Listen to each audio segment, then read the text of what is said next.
Hello, this is Clinton and Hillary, and welcome to Black Atlantic, a podcast and media channel bringing East Coast voices to the world. This week, we're going to be talking about several topics ranging from Justin Trudeau and the Pope's visit this week, a $300 fee to prove that you can speak English that seems to only be offered to Black students, some Canadian racism, which we have on video, and everyone's talking about right now, the Sesame Street incident, which is such a weird sentence to say considering it's Sesame Street and racism, but we will get to that shortly. It's so weird. Wait till you see the whole video, folks. And if you're listening to the audio, that's fine. There's going to be some audio. But like we always like to say, we're pushing the YouTube. If you want to head over to YouTube and watch our video there, you're going to see all the video along with the audio. Our podcast is weekly with guests and topics, and you can find us anywhere online by searching for Black Atlantic. How's your day been today? My day's been okay. And I'm coming to Toronto in a month. Yes, it's happening again. Take two. So we're Clinton and Hillary will be in the same town, meeting up, recording content, short reels. Hillary, you just let me know about a really fun event taking place that week. It is the 10th anniversary of African Fashion Week. I went last time. I got to do some networking. I got offered some modeling. This time I decided I really wanted to be a spectator. It's going to be at Yonge Dundas Square, which, as Clinton knows, for anyone who doesn't know, I think one of the biggest and craziest squares in the middle of downtown Toronto. Times Square in New York City. Of course. And I'm going to try to bring Clinton to the red carpet gala. I think that we can get some snazzed up photos of the two of us killing it in the fashion scene. So I'm going to have to each my world. I'm just bringing a backpack. So I think I'm going to have to get an outfit there or figure something out. We'll figure something out. I got ideas. Sure. All right. How was your day? Well, as I sort of told you a little bit before we started, I had a great day. Therapy, work, whole 9 yards. Ran into a neighbor who was asking me about Carnival in Carabana this weekend. And I mentioned that Tyga, the one who sings Taste, Taste, She Can Get a Taste, will be at the Cabana Pool Bar on Polson Street, and you can basically be in the pool while he DJs and plays music. And then she starts singing to me, Taste, Taste, He Can Get a Taste, and then goes, Tyga, Tigga, like a nigga. And I was like, you're white. So this person is a white 50-something-year-old woman, bunch of lip filler, I think, has maybe some potential illegal affiliations based on her previous marriages, but no excuse to be ignorant. A character, but no excuse to be ignorant. What do you mean? What's her cultural background? I believe we're in Greek town, so I think maybe married to a Greek, but has probably dyed blonde hair. Okay, I thought you were gonna say something like Italian. No, I don't think so. He could be Italian. Okay. It's not like mafia. So what was your facial reaction, and what was her reaction to your facial reaction? Did you keep it composed? Did you shocked? I didn't. There's different things that can happen. I didn't completely keep it composed. I definitely had a little bit of mouth agape, jaw slightly dropped. But no, she just steamrolled right past that and went immediately to, you let me know what you're doing, sweetie, and we'll figure it out. But I'm working, so I can't show up to see Tyga Tigga. And I was like, if she says it again, I'm laying down and dying or yelling. Right on my own block. And then I was like, yeah, I'll let you know. And the thing with this person is that she continues to try to invite herself out with me and my people, or will invite me to things, but then never follows through on actually calling or finishing the invite. So basically I got mildly triggered and the N-word said in front of me for an invitation that will never really happen. Yeah. She ain't coming to see Tigga. No. Also, it's Tyga. It's hard when you're not prepared for it, eh? So now you can do a mental preparation because this bitch might say this again. And what am I going to say? I'm going to be ready for it this time. And then my friend was just well, you should have educated her. And I'm like, no, I already do a podcast for that. I don't know how you feel, but I find it. I don't think she needs any education. I find it annoying, the assumption that because we do a podcast that I'll say is activism adjacent, that I'm supposed to now tell any white person who is ignorant or acts uneducated or slips in public that they should be better. I'm not the racism police. I'm just a Black girl trying to tell some stories. Any 50-year-old in Toronto, it's not like some other rural area. Like there's so many cultures there, and you know what's taboo and what's not, and what you can do and what you can say, or among many different cultures, and what you have to accept and be tolerant of, even if you are racist or hateful of another cultural group.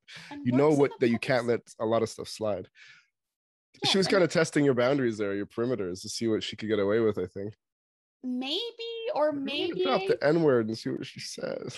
I don't know. And then like had been, I think, eating with a friend, and then the friend walked up. It was very bizarre. It was very, very bizarre. Weird. But that's been today. Speaking of bizarre things. Yes, let's get into it. Oh my goodness. Okay. So everyone's talking about this one Sesame Street video that took place, and it was circulating all over the internet. Yes. But I don't think that everyone saw all the different incidents that exist on the internet of Sesame Street characters, paid actors, I guess, doing some pretty shocking things to little Black children. So it's an Elmo Black.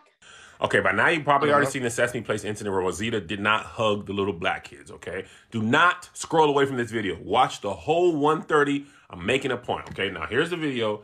Rosita says hello to some kid, sees the white lady, high fives, then says no to somebody, looks right at the kids, says no, okay? On the Instagram, Sesame Place is like, no, that ain't it. You know what I'm saying? The performance can't really see people because they're up high. Okay, that's not what we saw in the video. Not at all. But let's say for the sake of argument, that's what happened. Okay, so explain the rest of these videos. Little Black boy, nah, I ain't gonna hug little Black boy. He's heartbroken. Yeah, he's heartbroken to me.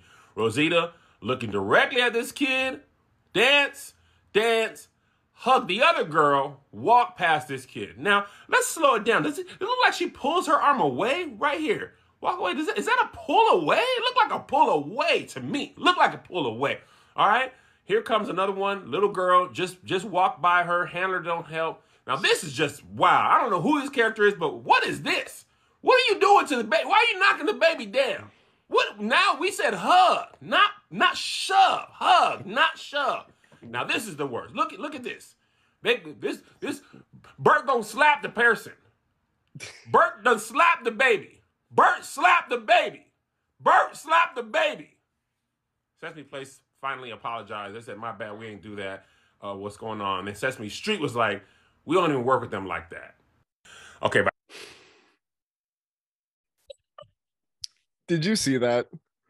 I saw all of it. Did you see all the different instances?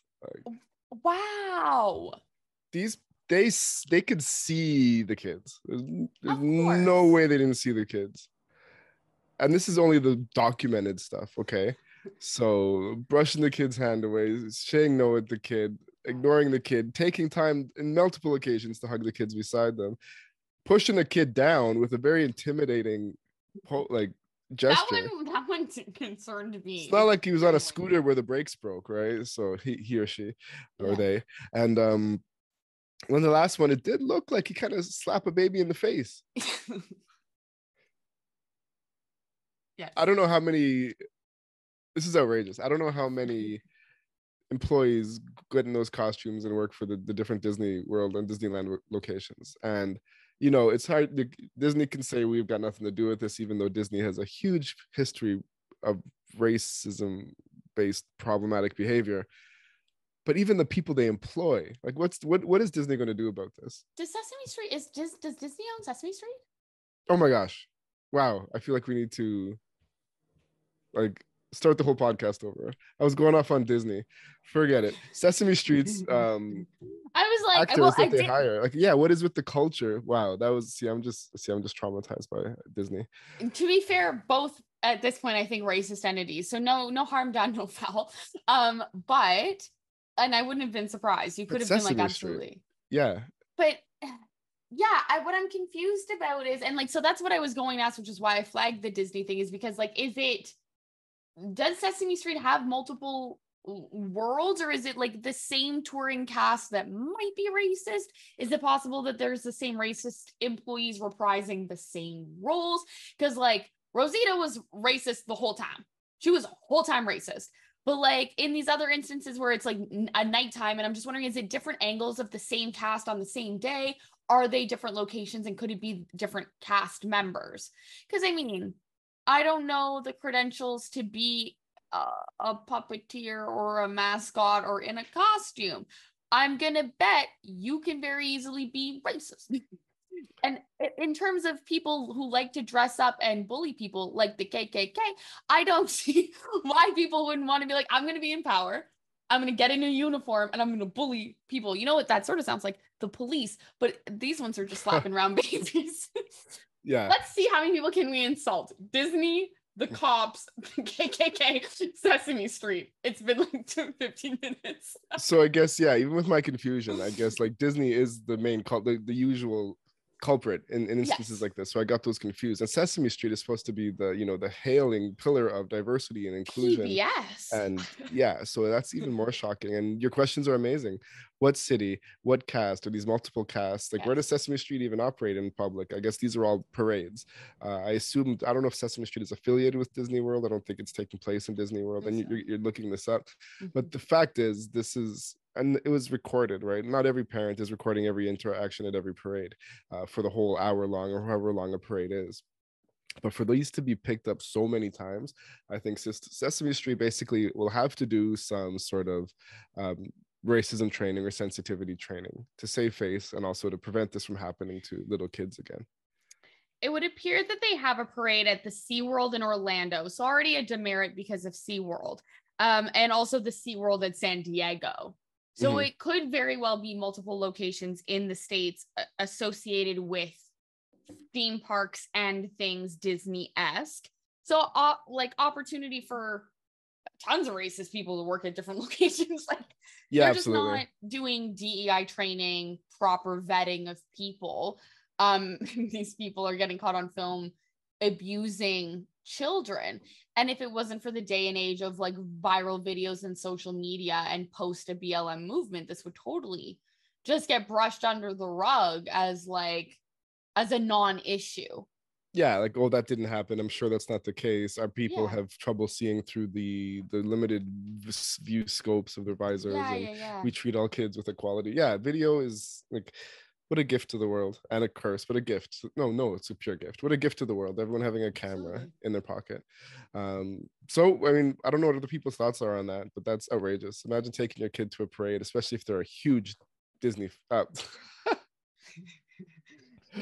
You know what? If they're going to be disappointed either way, you're doing what you know what? We're recording these in reverse, but you're doing what I did the last episode we recorded, which is the next episode for people. In real time. Yeah. Well, I'm just fully associating behavior like this with Disney and Disney World and Disney movies, unfortunately. You know what? I've had beef ever since they did what they did to Finding Nemo. So, you know what?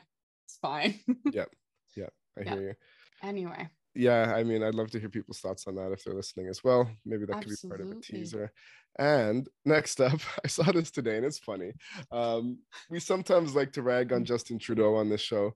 A lot of funny things seem to happen to him on camera, on video. And this is one of them. I don't know if you have seen this, Hillary, right? I commented on our video, so I only saw it because you posted it and I straight up died. So, I mean... Oh, okay. Oh, no.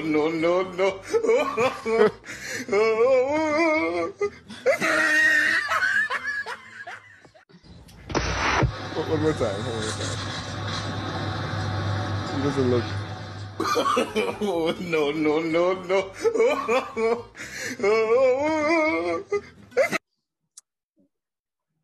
We all know that face. I've seen Justin make that face before, but the face where you go to high five someone or shake hands and you just hope no one really saw it. Yes. I'll take a moment to shout out there's a couple of our listeners who commented. And so thank you for people who comment on our Instagram and give us that engagement. That's sick. We've got Wandering Squatch who said that it should have snubbed the Pope too. You got me in there saying 10 out of 10 would do as well. And Anthony Ellis giving some clap emojis. Everyone who of our followership is definitely on board with the snub. I sort of agree. Like, I don't think that I obviously would have snubbed the Pope or been for the vote of the snubbing of the Pope, because he's there to apologize. And historically, this is a big deal to have the head figure of one of the biggest religions say like, yo, we done fucked up. We did try to contribute to a mass genocide of your people, and for that we are sorry, and that is great. However, like in the grand scheme of things, and like, please Christ, don't strike me down now, but like sort of just as bad as Justin. Like neither one of these people I think are really good people. Like I think that Justin Trudeau is continuing to do harm that started by the Catholic religion. No one is stopping it. Someone pointed out, I won't look it up to find it, but I want to. Someone like broke down the statistics or the finances, I guess, of how much it's actually costing for this tour of the Pope, when that money could be put to doing what? Giving Indigenous people clean water on their reserves. What if we didn't give them apologies and we gave them resources? And while this apology is historic, so are like, I think it's in the maybe billions of the cost of this trip, if not millions, to ensure his safety and security because of him being a papal figure. So yeah, snub away. Yeah. I mean, to be fair, if you look at the reaction, I don't know who this leader is. I don't know if he's a chief. I guess it was a member from or likely a chief from the Iqaluit tribe, in the West Coast. And I mean, he's not gonna snub the Pope, but where I froze the frame here, I mean, he didn't look too impressed either way to be shaking hands and walking up on that stage. Now, feel free to look this up, don't quote me on this, but my understanding was the security detail for the Pope cost $35 million to bring him to Canada safely, which included the creation of new back roads for him to travel safely so he wasn't on new highways, and security details and whatever else, lodging, airfare. I don't know. 35 million sounds like a lot, but I guess it's the Pope. Yet, however, the other thing I believe is there was still $20 million promised either from the Catholic Church or from the government to reconciliation for First Nations tribes in Canada that hasn't been paid out yet. So they're paying $35 million for this apology, yet they haven't actually released the funds to the communities yet. So that's quite insane. It is it is going to be more than 35 million from the federal government. 3 million will support Indigenous groups in the 3 regions where the Pope will visit, 30.5 million for the funds for community-led activities, 2 million to interpret the events and comments from Pope Francis into Indigenous languages. Now, I got a question. I got hopefully an answer. Are you sure that possibly they just didn't recognize Justin Trudeau? You think there's any possibility? That they thought it was Jim Carrey? Have you seen? He was Jim Carrey's a Canadian. Have you seen Justin Trudeau's new haircut, by the way? Yeah, because I originally voted for him because he was hot 8 years ago, and I regret voting for those purposes 10 years ago. Voting because he was hot, and now he is not. I mean, I believe this is him only a few months ago. He went from daddy to natty, like bad. I won't comment on any sort of like attractiveness scale or factor, but the cut's just not. I hope he's physically well, but the cut's just not doing it. It's just there's something. I guess summers get hot in Papineau. maybe the gentleman did not recognize Justin Trudeau. No, I think he recognized him. I've seen that face. I've seen him when he was meeting with Trump. I've seen him when he was getting ripped apart during the debates. Like it's It's just sad. Okay. Yeah, I mean, I think the person that I'm sure that chief was really excited to see was actually the Governor General, being another Indigenous person and not really the Pope or Justin. But man, oh man. That makes sense. Speaking of finances that should not be incurred, We've got another topic. So Nigerian students question UPEI's requirement for an English proficiency test. Article coming out of CBC. So essentially, it's been proven and shown that certain students have to pay approximately $300 to prove that they can speak English. And the outrage is because of the racist misinformation that these African countries aren't English speaking African countries. So a researcher at UBC who is originally from Nigeria says that students from Nigeria and other African countries should not be asked to take English proficiency tests to get into universities like UPEI because English is the official language of Nigeria and all education is taught in English. And so they're saying that, it's a frustrating requirement for many students who've spent their whole education studying in English. This gentleman has written to numerous universities asking them to change their policies, that it encourages exclusion, that it is not inclusion, and that since the tests are expensive, it has prevented some students from being able to study abroad at these universities. He went on to say they do not have a shot at quality education if they cannot afford this test. So what are your thoughts? I mean, it's really a no-brainer. If all of this is correct, if students in Nigeria are getting their education from kindergarten to the graduation of high school in English, and the majority of the universities in Nigeria are English, then this needs to be scrapped. This is ridiculous. There is a list of recognized English language countries and institutions, and Nigeria is not on them.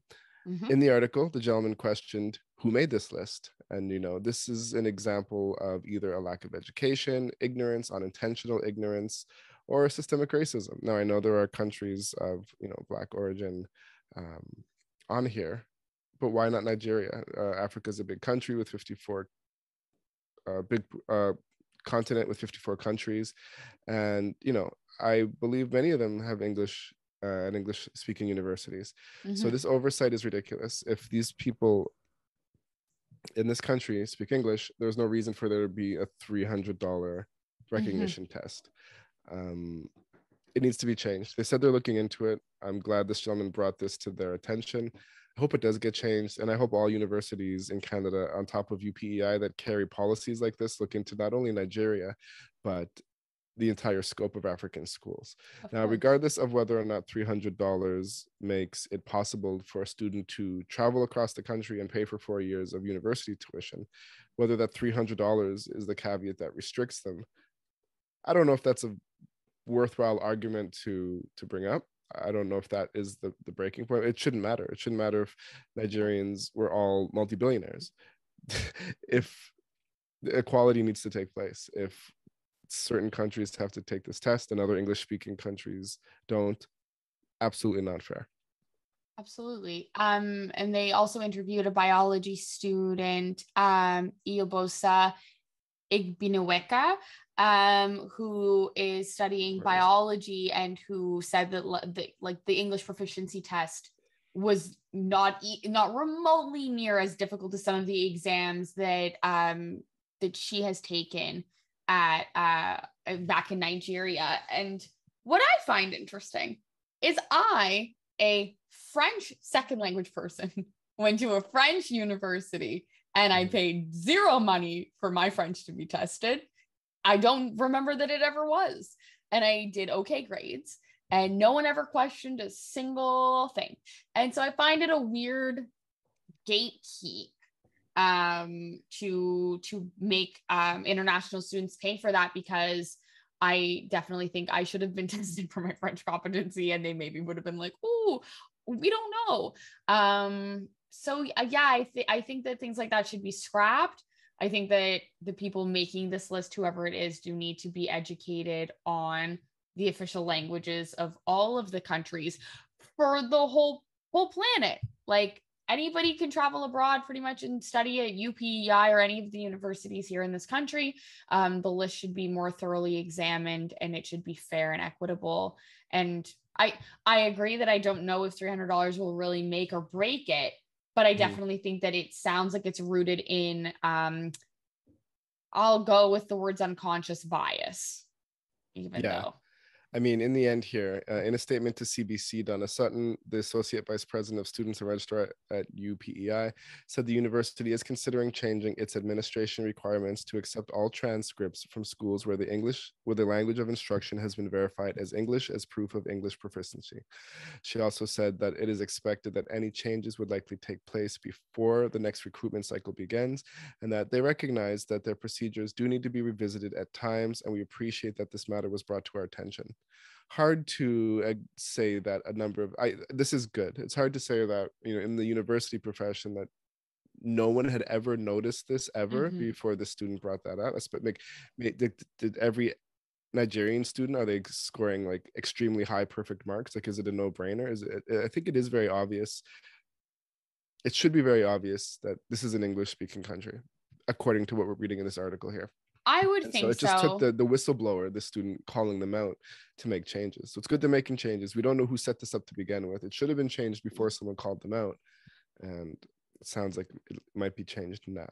It sounds to me like this UBC professor that is calling this out actually just like finally got media attention, and that students have probably been saying it for a long time, but universities are businesses before they are actually educational institutions now. And so of course they're going to take these international students $300 at every chance that they get without giving them any rights or union to potentially argue this fact or make any stipulations or say anything, because they probably wouldn't know where to go or what resources are available to them.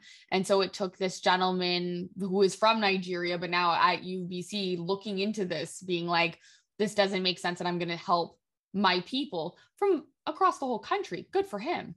Yeah. Yeah, it's amazing. And I don't know if it's the gentleman or the CBC News reporter that decided to focus on the angle of them not being able to, like, the financial aspect of it, because it doesn't matter. It doesn't matter whether or not someone can afford something. They shouldn't be charging them absolutely unequally with this discriminatory because of it being from an African country.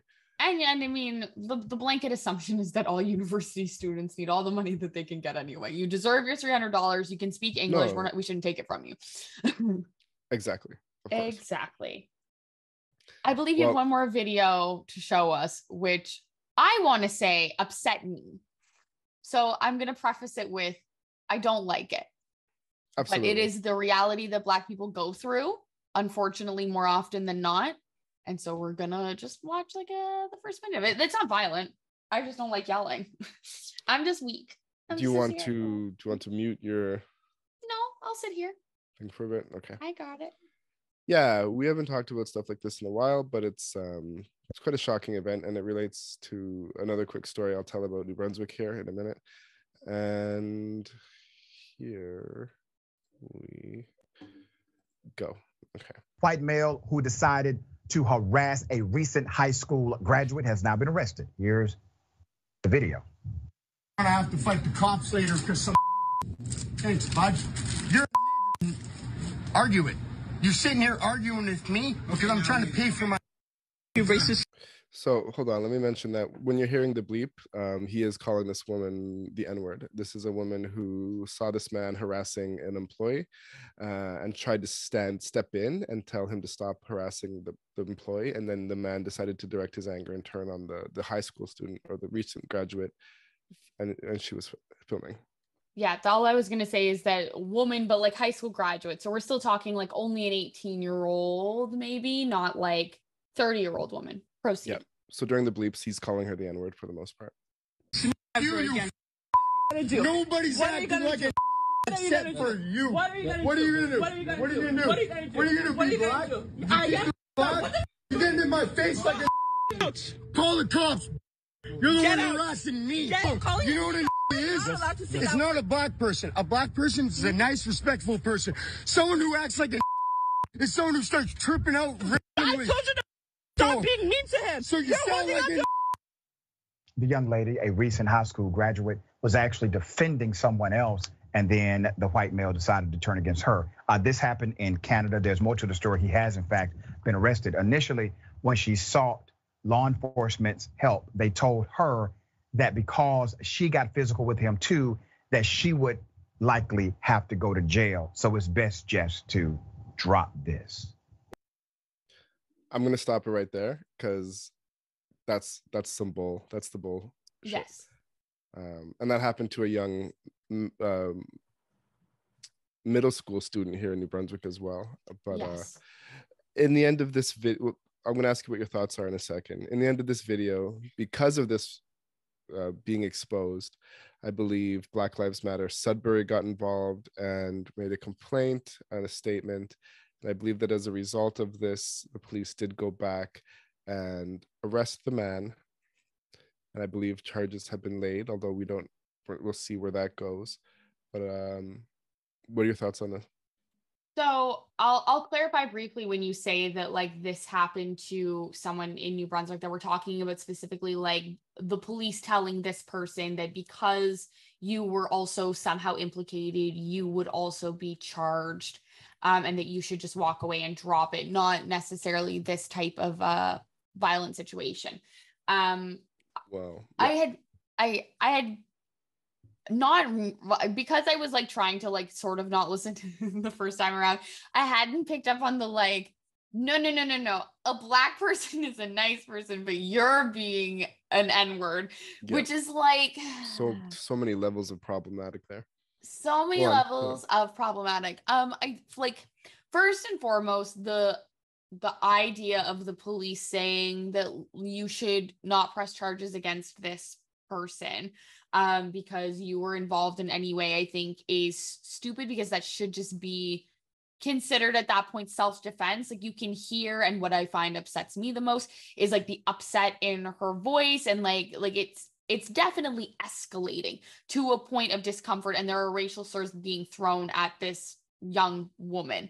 And so I don't think that is an argument that the police should have ever said, and I think it shows that they're racist. And I think that that's a really big issue. I also don't think that anything would have been done if BLM did not get involved or try to rectify the situation.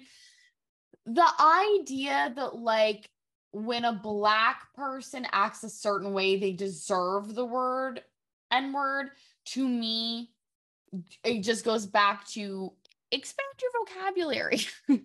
That can be an asshole, it can be a jerk, it can be an idiot, it can be someone ignorant, it can be just you're frustrated because you're not getting your way.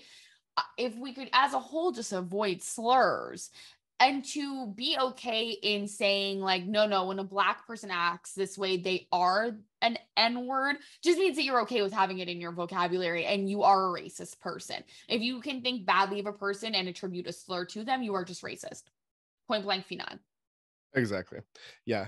Before I get to the cops and the New Brunswick story. Yeah.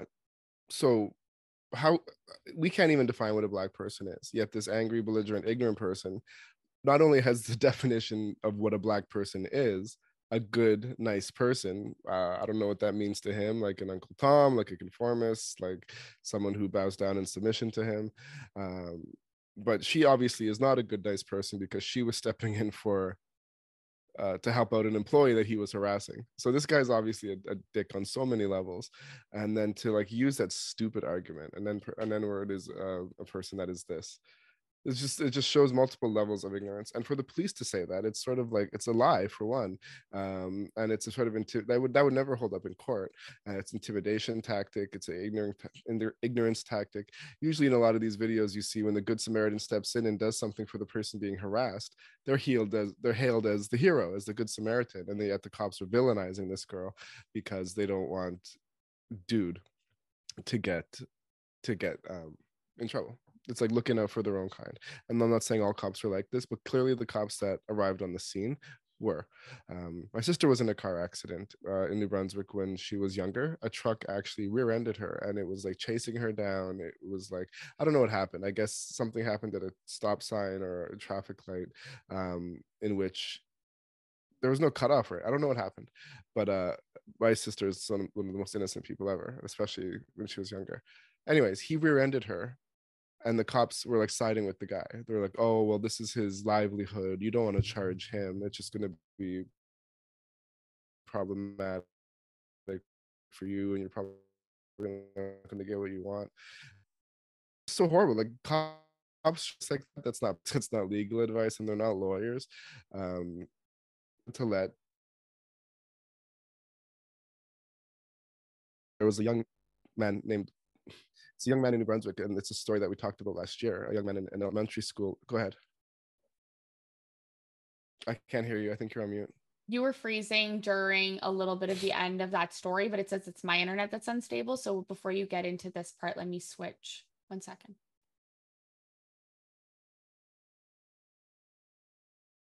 Did you pause it? I think you're frozen.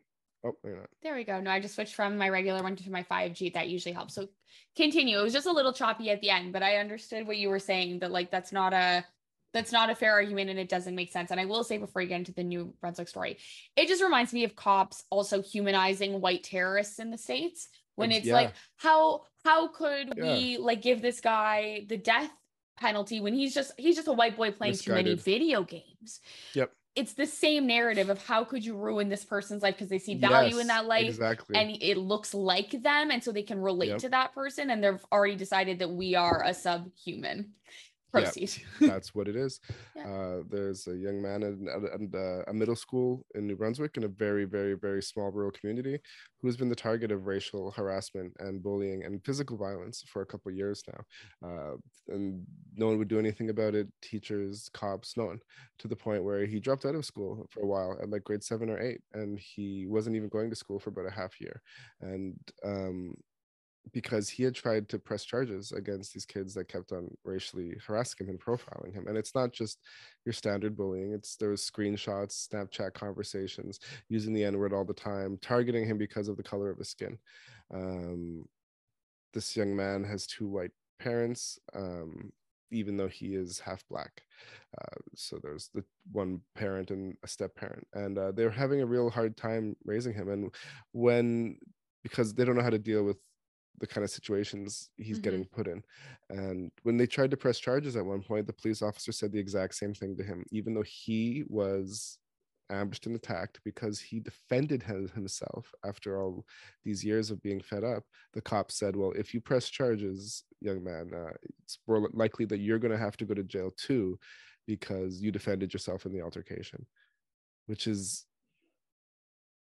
it's just absolute angering bullshit. It's just, they just don't want to deal with it. They don't want to help out this kid.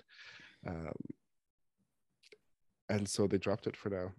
And I think this kid recently was chased down the street with a knife.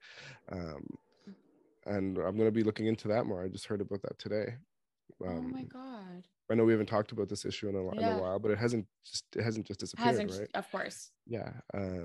So seeing this is just a stark reminder. I know this, and this is in Canada.